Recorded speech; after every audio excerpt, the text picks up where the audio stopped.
National conference की इन दिनों जो हालत है वो बहुत ज्यादा अबतर होती जा रही है। सवाल सबसे बड़ा यह है कि एक तरफ जहां नगरोटा और बडगाम जैसे ज़िमनी इंतखाब सामने हैं और इस दरमियान जब पार्टी में एकजुटता होनी चाहिए थी, लेकिन वहां भी ये देखा जा रहा है कि पार्टी में बिखराव है।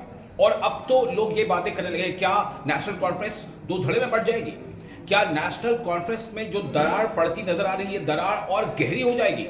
दरअसल जिस तरह से लगातार आगा रोहिल्ला जो नेशनल कॉन्फ्रेंस के मेंबर पार्लियामेंट हैं, उन्होंने अपना लगातार जो एक तरह से हमला है वो नेशनल कॉन्फ्रेंस की क़यादत पर और सीधे सीधे यूं कहें तो कहीं ना कहीं उमर अब्दुल्ला पर निशाना साध रखा था। उस पर उमर अब्दुल्ला ने एक ऐसा बयान दिया जिसको लेकर के अब आगा रोहिल्ला ने और ज्यादा सख्त बातें कही हैं।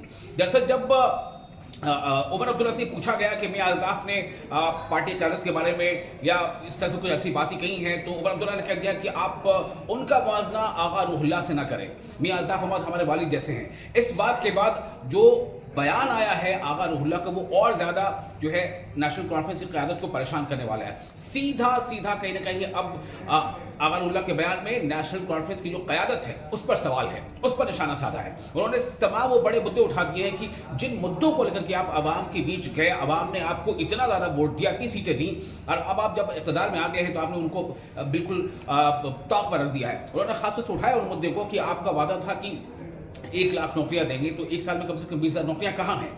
आगा रोहिल्ला ने सवाल उठाया कि 370 वापसी का आपने वादा किया था, उसको लेकर आपकी पार्टी ने क्या कोशिश की है? क्योंकि ये हमारे तशक्कुस से जुड़ा है, कश्मीरियों के तशक्कुस से जुड़ा है, ऐसा उनका कहना था। और कई ऐसे मुद्दे थे, जेलों में जो लोग बंद हैं उनको लेकर उन्होंने आवाज़ उठाई है। तो अब ऐसा लग रहा है कि कहीं ना कहीं ये जो आवाज़ है आगा रोहिल्ला मेहदी की और आवाज़ बुलंद होती जा रही है। सवाल सबसे बड़ा ये है कि आखिर ये दरार कहाँ तक गहरी होती जाएगी।